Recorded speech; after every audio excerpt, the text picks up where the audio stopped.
그 후에 제자들에게 이르시되 유대로 다시 가자. 랍비여, 방금도 유대인들이 돌로 치려 하였는데 또 그리로 가시려 하나이까? 낮이 12시간이 아니냐. 사람이 낮에 다니면 이 세상의 빛을 보므로 실족하지 아니하고 밤에 다니면 빛이 그 사람 안에 없는 거로 실족하느니라. 우리 친구 나사로가 잠들었도다. 그러나 내가 깨우러 가노라. 주여, 잠들었으면 낫겠나이다. 예수는 그의 죽음을 가리켜 말씀하신 것이나 그들은 잠들어 쉬는 것을 가리켜 말씀하심인 줄 생각하는지라. 이에 예수께서 밝히 이르시되 나사로가 죽었느니라. 내가 거기 있지 아니한 것을 너희를 위하여 기뻐하노니 이는 너희로 믿게 하려 함이라. 그러나 그에게로 가자. 디두모라고도 하는 도마가 다른 제자들에게 말하되 우리도 주와 함께 죽으러 가자. 예수께서 와서 보시니 나사로가 무덤에 있은지 이미 나으리라. 베다니는 예루살렘에서 가깝기가 한 오리쯤 되매 많은 유대인이 마르다와 마리아에게 그 오라비의 일로 위문하러 왔더니 마르다는 예수께서 오신다는 말을 듣고 곧 나가 맞이하되 마리아는 집에 앉았더라. 마르다가 예수께 여짜오되 주께서 여기 계셨더라면 내 오라버니가 죽지 아니하였겠나이다. 그러나 나는 이제라도 주께서 무엇이든지 하나님께 구하시는 것을 하나님이 주실 줄을 아나이다. 내 오라비가 다시 살아나리라. 마지막 날 부활 때에는 다시 살아날 줄을 내가 아나이다. 나는 부활이요 생명이니 나를 믿는 자는 죽어도 살겠고 무릇 살아서 나를 믿는 자는 영원히 죽지 아니하리니 이것을 네가 믿느냐? 주여, 그러하외다. 주는 그리스도시요 세상에 오시는 하나님의 아들이신 줄 내가 믿나이다. 이 말을 하고 돌아가서 가만히 그 자매 마리아를 불러 말하되 선생님이 오셔서 너를 부르신다. 마리아가 이 말을 듣고 급히 일어나 예수께 나아가매 예수는 아직 마을로 들어오지 아니하시고 마르다가 맞이했던 곳에 그대로 계시더라. 마리아와 함께 집에 있어 위로하던 유대인들은 그가 급히 일어나 나가는 것을 보고 곡하러 무덤에 가는 줄로 생각하고 따라가더니 마리아가 예수 계신 곳에 가서 배웠고 그 발 앞에 엎드려 이르되 주께서 여기 계셨더라면 내 오라버니가 죽지 아니하였겠나이다. 예수께서 그가 오는 것과 또 함께 온 유대인들이 오는 것을 보시고 심령의 비통이 여기시고 불쌍히 여기사 이르시되 그를 어디 두었느냐? 주여, 와서 보옵소서. 하니 예수께서 눈물을 흘리시더라. 이에 유대인들이 말하되 보라, 그를 얼마나 사랑하셨는가. 맹인의 눈을 뜨게 한 이 사람이 그 사람은 죽지 않게 할 수 없었더냐? 이에 예수께서 다시 속으로 비통히 여기시며 무덤에 가시니 무덤이 굴이라 돌로 막았거늘 돌을 옮겨 놓으라.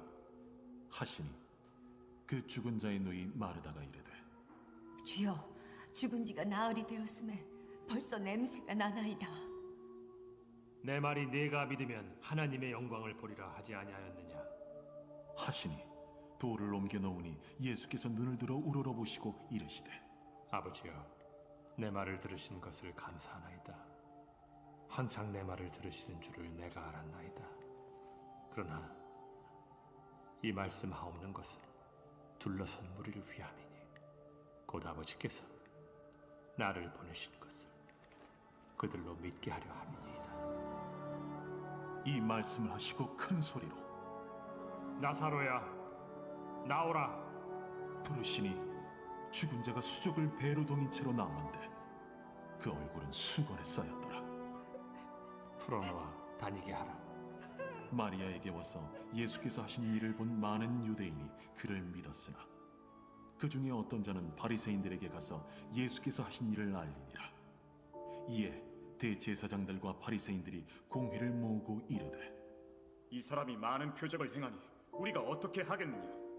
만일 그를 이대로 두면 모든 사람이 그를 믿을 것이요 그리고 로마인들이 와서 우리 땅과 민족을 빼앗아 가리라. 그 중에 한 사람 그해 대제사장인 가야바가 그들에게 말하되 너희가 아무것도 알지 못하는도다. 한 사람이 백성을 위하여 죽어서 온 민족이 망하지 않게 되는 것이 너희에게 유익한 줄을 생각하지 아니하는도다. 이 말은 스스로 함이 아니요 그 해 대제사장이므로 예수께서 그 민족을 위하시고 또 그 민족만 위할 뿐 아니라 흩어진 하나님의 자녀를 모아 하나가 되게 하기 위하여 죽으실 것을 미리 말함이로라. 이날부터는 그들이 예수를 죽이려고 모의하니라. 그러므로 예수께서 다시 유대인 가운데 드러나게 다니지 아니하시고 거기를 떠나 빈들 가까운 곳인 에브라임이라는 동네에 가서 제자들과 함께 거기 머무르시니라. 유대인의 유월절이 가까우매 많은 사람이 자기를 성결하게 하기 위하여 유월절 전에 시골에서 예루살렘으로 올라갔더니 그들이 예수를 찾으며 성전에 서서 서로 말하되 너희 생각에는 어떠하냐? 그가 명절에 오지 아니하겠느냐? 이는 대제사장들과 바리새인들이 누구든지 예수 있는 곳을 알거든 신고하여 잡게 하라 명령하였음이로라. 하나님 주시는 말씀은 신약 성경 요한복음 13장 36절에서 14장 4절 말씀입니다. 다 같이 일어나서 하나님의 말씀을 경청하겠습니다. 하나님 말씀을 봉독하겠습니다. 시몬 베드로가 이르되 주여 어디로 가시나이까? 예수께서 대답하시되 내가 가는 곳에 네가 지금은 따라올 수 없으나 후에는 따라오리라. 베드로가 이르되 주여 내가 지금은 어찌하여 따라갈 수 없나이까? 주를 위하여 내 목숨을 버리겠나이다. 예수께서 대답하시되 네가 나를 위하여 네 목숨을 버리겠느냐? 내가 진실로 진실로 너에게 이르노니 닭 울기 전에 내가 3번 나를 부인하리라. 너희는 마음에 근심하지 말라. 하나님을 믿으니 또 나를 믿으라. 내 아버지 집에 거할 것이 많도다. 그렇지 않으면 너희에게 일렀으리라. 내가 너희를 위하여 거처를 예비하러 가노니 가서 너희를 위하여 거처를 예비하면 내가 다시 와서 너희를 내게로 영접하여 나 있는 곳에 너희도 있게 하리라. 내가 어디로 가는지 그 길을 너희가 아느니라. 아멘. 우리 3월 한 달 동안 이렇게 찬양대가 우리 섬기질 못했었는데 어제 또 나와서 열심히 연습해 주시고 또 오늘 또 찬양 드리게 돼서 얼마나 감사한지 모르겠습니다. 이제 중단이 안 되고 계속 찬양대 드릴 수 있으면 좋겠는데요. 여러분 많이 기도해 주시고 또 그렇게 함께 해주시면 감사하겠습니다. 여러분 지금부터 제가 설명하는 것을 한번 맞춰 보시기 바랍니다. 이것은 보기에 안쓰러울 정도로 뼈만 앙상하게 남은 연약한 존재입니다. 몸에 털이나 가죽이 없어서 추위를 막지 못하고 또 날카로운 발톱이나 이빨이 없어서 적과 싸울 때 스스로를 보호하지도 못합니다. 하지만 다른 동물에 비해서 전두엽이 월등히 큽니다. 그래서 도구를 만들고 언어로 의사소통을 하고 복잡한 계획을 세울 수 있고 또 위험을 예상하고 대비할 줄 압니다. 누구일까요? 너무 쉽죠? 바로 사람입니다. 우리 사람의 겉모습은 이렇게 보고 있으면 참 저래가지고 이 엄혹한 이 자연 세계에서 어떻게 살아남을 수 있을까 생각되지만 인간의 엄청난 인지 능력은 인간을 지구의 지배자로 만들어 주었다고 학자들은 이야기합니다. 그러나 한편 인간의 월등한 지적 능력이 가지는 역효과가 있습니다. 그것을 조지프 루드라는 학자가 이렇게 이야기했습니다. 뇌가 클수록 계획을 잘 세우는 대신 불안이라는 대가를 치러야 한다. 즉 높은 지적 능력으로 앞일을 예상하고 내다볼 줄 아는 것이 유리할 때도 있지만 앞일을 예상하다가 아직 존재하지도 않는 위험을 머릿속에 미리 그리면서 불안에 빠지게 된다는 것입니다.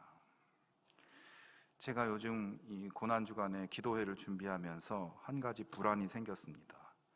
여러 가지 계획을 세우고 준비를 하고 그러다가 문득 다음 주간에 내가 만약 코로나가 걸리면 어떡하지? 그래서 고난주간에 기도하자고 광고도 하고 준비를 다 해놓고 다음 주에 걸려서 정작 고난주간에 내가 못 나오게 되면 어떻게 하냐, 이런 걱정과 불안한 마음이 드는 것입니다. 여러분 다음 주에 제가 걸리지 않도록 기도해 주시기 바랍니다. 그런 가운데 걱정에 관한 어떤 책을 보게 됐는데 거기에서 걱정이라는 것을 그렇게 정의했습니다. 걱정이란 미래의 잠재적 위협을 심사숙고하는 언어 활동이다. 이렇게 정의를 했어요. 여러분 여기서 주의를 기울여야 될 말은 걱정이라는 것이 언어 활동이라는 거예요. 그러니까 걱정은 머릿속에서 스스로에게 하는 말이라는 겁니다. 아직 일어난 일도 아니고 어쩌면 결코 일어나지 않을지도 모르는데 자꾸 머릿속에서 계속 생각하면서 심사숙고하면서 스스로에게 말을 하는 거예요. 그게 걱정이라는 겁니다. 이 분야의 연구를 한 학자들이 사람들에게 걱정 일기를 써보도록 했어요. 그래서 그 결과를 보니까 걱정거리의 95%는 결코 일어나지 않았다고 하고요. 그리고 남은 5% 걱정거리는 실제로 일어났기는 했지만 대개는 생각보다 훨씬 잘 대처하더라는 것입니다. 그래서 이 연구자는 우리가 걱정할 필요가 없고 영원히 걱정하는 것을 그만두어야 한다고 말하고 있어요. 너희는 근심하지 말라고 하신 성경 말씀이 하나도 틀린 말이 아닙니다. 하지만 우리는 끊임없이 일어나지도 않는 걱정거리들을 심사숙고하며 스스로에게 자꾸 말하면서 습관적으로 불안하게 살아가고 있습니다. 여러분은 어떤 걱정을 하며 살고 있습니까? 오늘의 말씀은 예수님께서 십자가 고난을 받으시기 직전에 제자들과 마지막 만찬을 나누면서 그들에게 해주신 말씀 또 대화입니다. 그런데 그 자리에 있었던 제자들이 굉장히 큰 걱정에 휩싸여 있었습니다. 본문에서 예수님과 제자들의 이 만찬 장면은 하루 종일 피곤해 지친 예수님과 제자들이 이렇게 모여서 편안하게 쉬면서 밥을 먹으면서 오붓하게 정을 나누는 그런 따뜻한 분위기의 저녁 시간이 아니었습니다. 반대로 굉장히 비장함이 서려 있는 그런 시간이었어요. 왜냐하면 예수님께서 이제 곧 일어날 일들에 대해서 그들에게 하신 말씀 때문이었습니다. 13장 33절에 보면 예수님이 이렇게 말씀하십니다. 작은 자들아, 내가 아직 잠시 너희와 함께 있겠노라. 너희가 나를 찾을 것이나 일찍이 내가 유대인들에게 너희는 내가 가는 곳에 올 수 없다고 말한 것과 같이 지금 너희에게도 이르노라. 자, 쉽게 말해서 예수님이 제자들과의 작별을 통보하고 계신 것입니다. 내가 지금은 너희와 같이 있지만 잠시 후에 너희를 떠날 것이다. 그때 너희가 나를 찾아도 내가 가는 곳을 찾을 수 없고 올 수 없다. 이 말이 제자들에게 굉장히 당황스러운 말이에요. 예수님만 믿고 지금까지 예수님 따라왔는데 예수님이 떠나신다니 도대체 어디로 가신다는 말인가? 그리고 이제 우리는 예수님께로 갈 수가 없다니. 제자들은 도무지 이 말씀을 어떻게 받아들여야 될지 너무나 암담했어요. 예수님의 그런 말씀에 베드로가 질문을 합니다. 아니 주님, 도대체 우리를 놔두고 어디로 가신단 말입니까? 어디로 가시는데 우리가 따라갈 수 없다고 하십니까? 그러면서 그가 또 아주 비장하게 이야기합니다. 주님, 주님이 어딜 가시든 저는 따라갈 겁니다. 내 목숨까지라도 바쳐서 주님을 따라갈 겁니다. 이렇게 얘기를 합니다. 그러자 예수님이 말씀하시죠. 네가 나를 위해서 목숨을 버리겠다고? 너는 다 굴기 전에, 그러니까 앞으로 몇 시간만 지나면 나를 모른다고 부인할 거야. 그것도 3번이나 나를 모른다고 부인하게 될 거야. 여러분, 이런 예수님의 말씀을 옆에서 듣고 있던 제자들은 어떤 심정이었겠습니까? 아니, 그래도 우리 중에 제일 우직하고 제일 충성스러운 우리 베드로 형님이 예수님을 부인하게 된다니, 도대체 이거 무슨 일이 벌어진다는 것인가? 예수님이 떠나신다고? 떠나신다는 말이 죽는다는 말인가? 예수님이 정말 죽기라도 하신다는 건가? 예수님이 죽으시면 우리는 이제 어떻게 해야 되는가?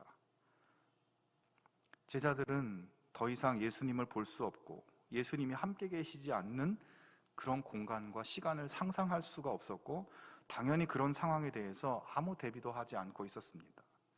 정말 제자들은 오랜만에 가지는 스승과 제자의 오붓한 저녁 시간에 폭탄 선언을 하시는 예수님 보면서 당혹감과 슬픔과 그리고 자신들에게 닥쳐올 미래에 대한 걱정과 근심에 할 말을 잃고 있었습니다. 그렇게 잠깐의 침묵이 흐른 뒤 예수님은 혼돈과 걱정에 빠진 제자들에게 다시 말씀합니다. 14장 1절에 보면 너희는 마음에 근심하지 말라. 하나님을 믿으니 또 나를 믿으라. 여러분이 14장 1절의 말씀은 마지막 만찬 때 하신 예수님의 고별 설교, 이 요한복음에는 13장부터 16장까지 예수님의 긴 고별 설교가 나오는데 그 긴 말씀을 한마디로 보여주는 그런 초점이 되는 말씀이에요.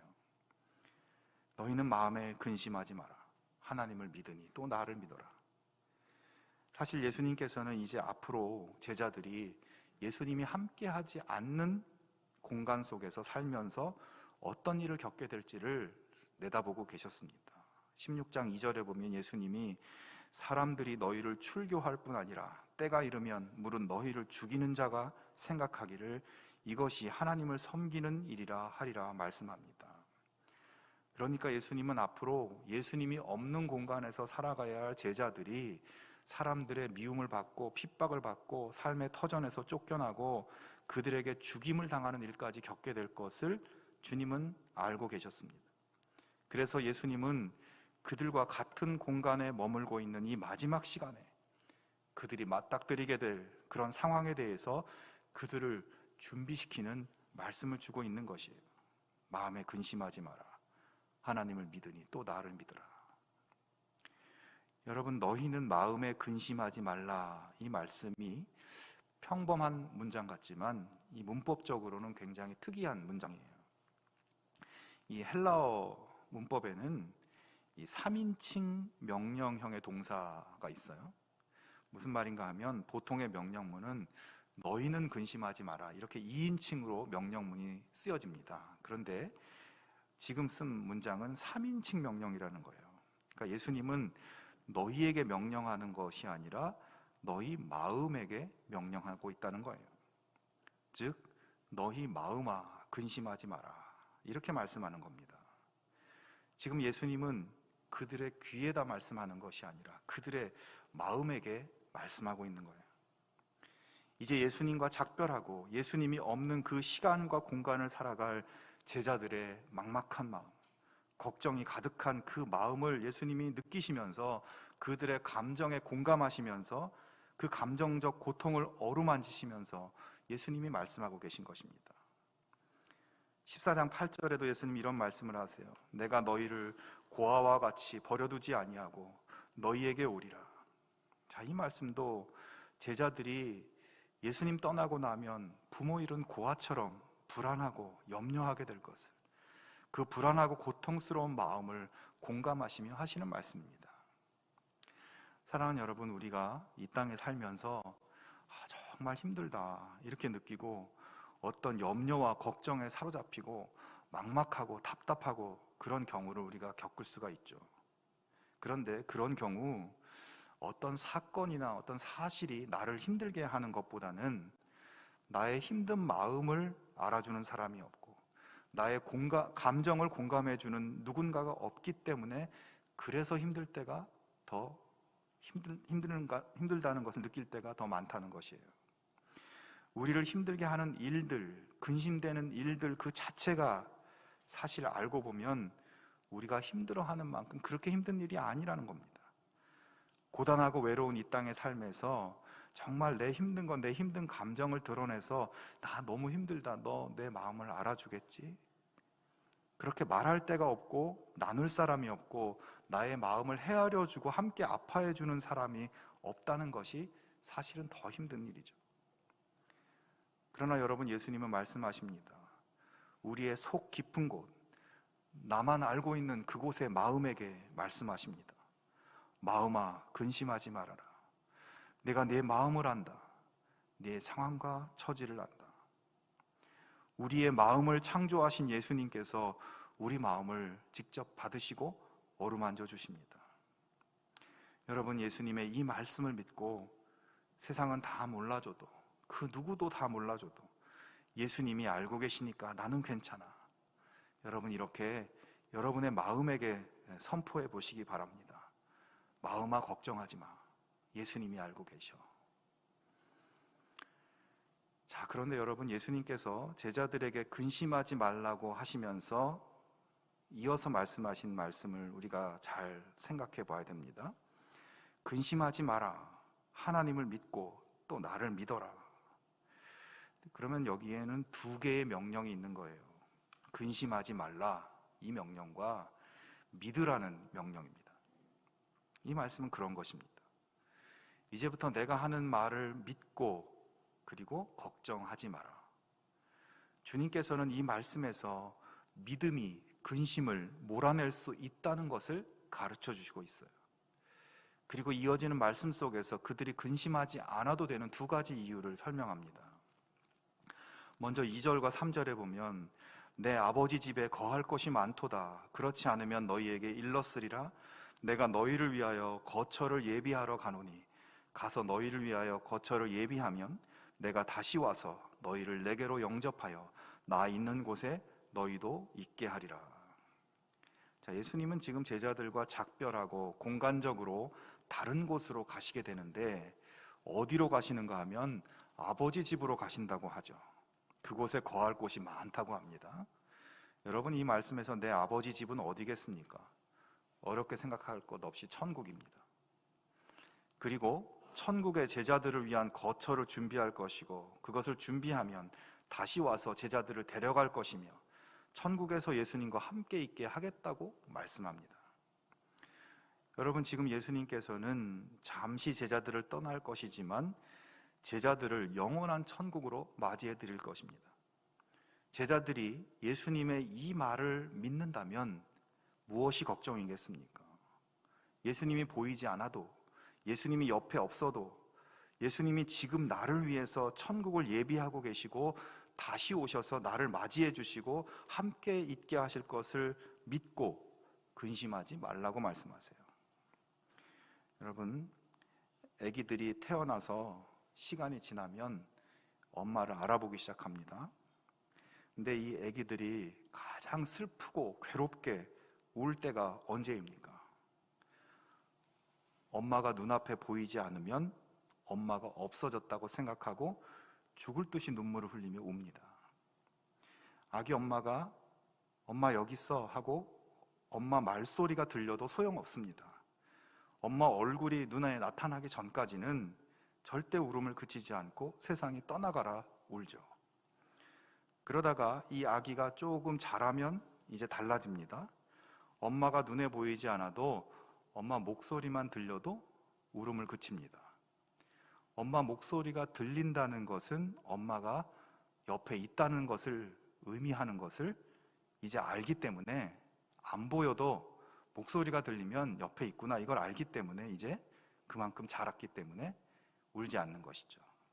엄마의 존재를 믿는 것입니다.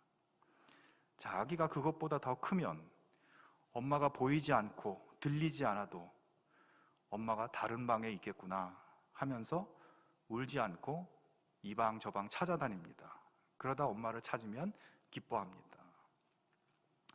자, 그것보다 더 크면 엄마가 아기에게 야, 엄마 마트 좀 갔다 올게. 가서 과자랑 아이스크림이랑 사올 거니까 조금만 기다리고 있어 하고 엄마가 사라져도 아기는 울지 않습니다.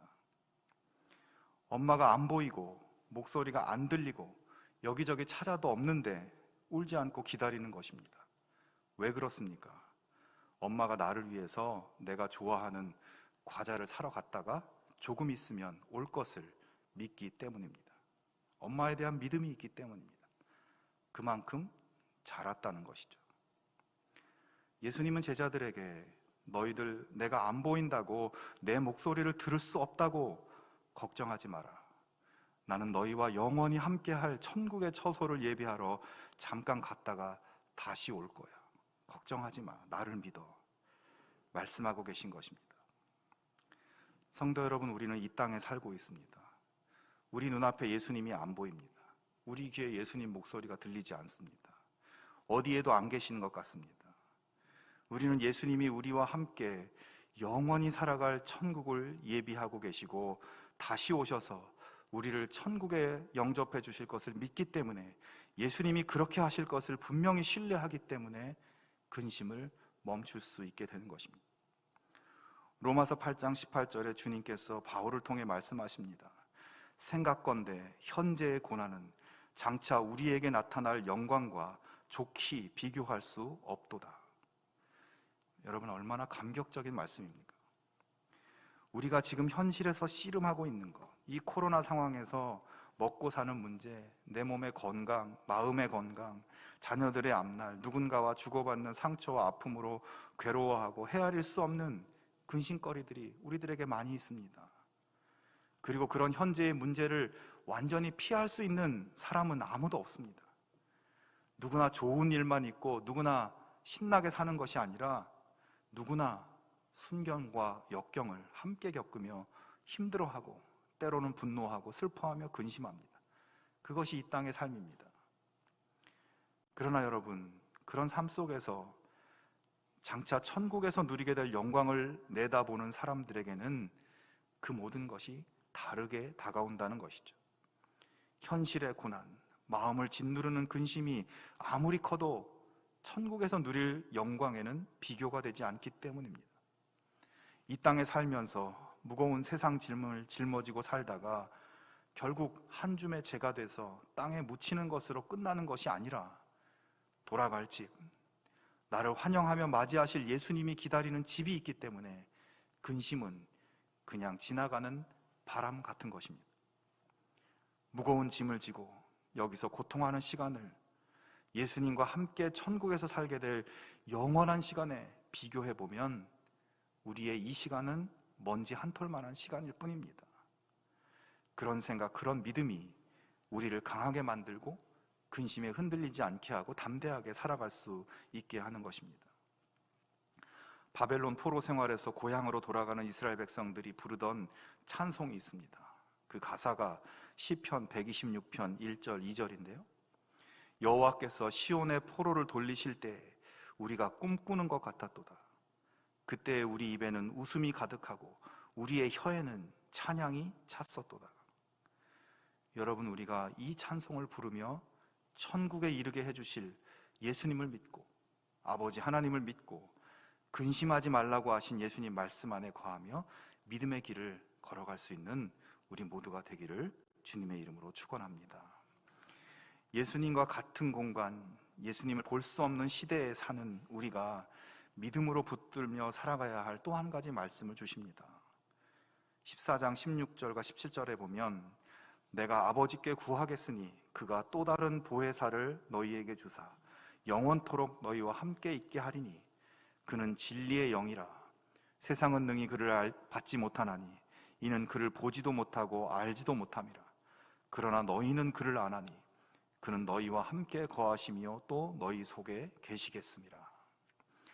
자, 예수님께서는 자신은 아버지께로 가시지만 다른 보혜사를 보내주셔서 너희와 함께 있게 하겠다고 하십니다. 이 보혜사라는 말은 헬라어로 파라클레토스인데요. 파라라는 말은 옆에라는 말이에요. 그래서 옆에서 격려하고 도와주고 옆에서 가르쳐주고 상담해주고 변호해주는 그것이 바로 파라클레토스 보혜사입니다.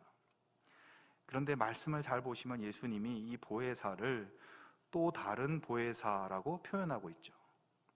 이 말은 지금까지 예수님 당신께서 제자들 옆에서 보혜사로 계셨었고 이제 예수님이 아버지께로 가시게 되면 다른 보혜사를 보내신다는 뜻이죠. 이 또 다른 보혜사는 어떤 분이냐? 17절에 진리의 영이라고 말씀합니다. 진리는 뭡니까? 바로 예수님이죠. 진리이신 예수님을 증언하는 영, 보혜사를 보내주신다.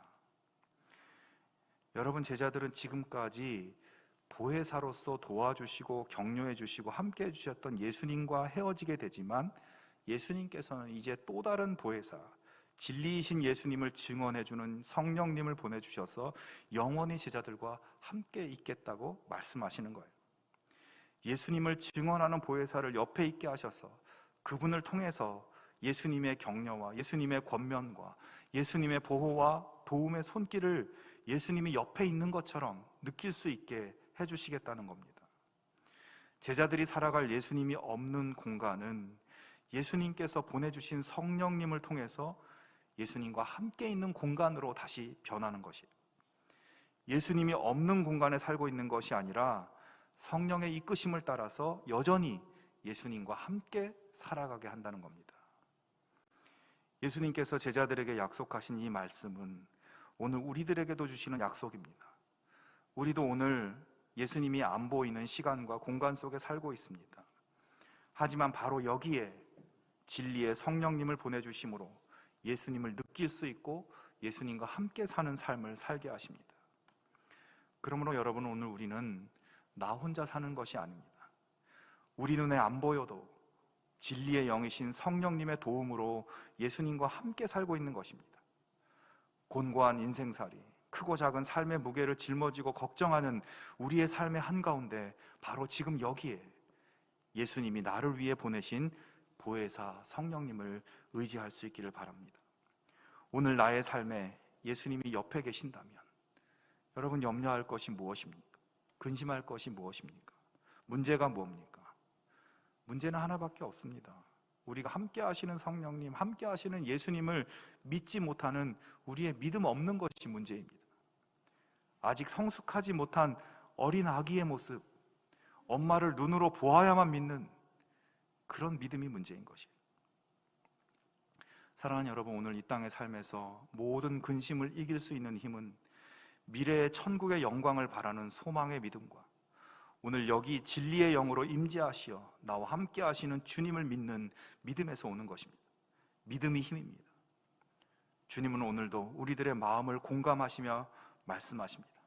너희 마음아, 근심하지 말아라. 나를 믿어라. 여러분, 제자들은 예수님이 부활하실 때까지 이 말씀을 이해하지 못했어요. 그래서 그들의 최후의 만찬은 끝까지 슬프고 절망적인 시간이었습니다. 그러나 오늘 우리는 그들과는 다르죠. 우리는 부활 이후의 시대를 살고 주님이 오실 것을 기대하며 사는 시대에 살고 있습니다. 사순절을 보내며 십자가의 승리를 다시 확신하고 우리와 함께 하시는 주님을 바라볼 수 있기를 바랍니다. 각자의 십자가를 묵묵히 지고 주님의 길을 따르는 우리의 모든 삶 가운데 예수님의 따스한 보살핌과 평강이 충만하게 여러분의 함께 하시기를 주님의 이름으로 축원합니다. 함께 기도하겠습니다. 하나님 아버지, 곤고한 이 세상 가운데서 그리스도의 제자로 살아갈 수 있는 견고한 믿음을 저희들에게 허락하여 주시옵소서. 유한하고 죄 많은 세상의 기쁨을 쫓아다니며 근심과 걱정으로 헤매며 사는 것이 아니라 천국의 영광을 바라보며 소망 가운데 하나님 자녀의 모습을 지킬 수 있게 하시고 영원토록 함께 하시는 성령님의 위로와 도움을 의지하며 담대하게 이 땅의 삶을 살아갈 수 있게 하여 주시옵소서. 마지막 날 기쁨으로 우리를 맞이해 주시고 안아주실 우리 주님 예수님의 이름으로 기도하옵나이다. 아멘.